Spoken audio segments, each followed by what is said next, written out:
yo'q, men agar effekti bo'lmasa, men sразу aytaman effekti yo'q deb.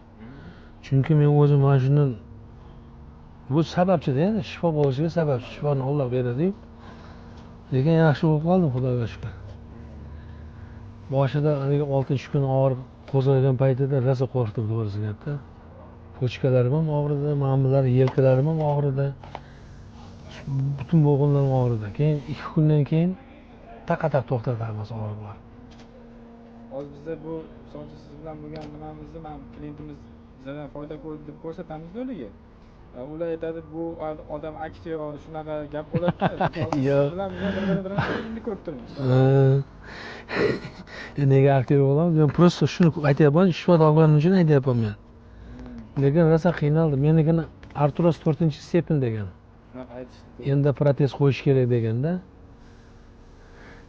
3-4 ortopedический institutga ham borganimda ham aytdi, endi protez qo'yish kerak deb.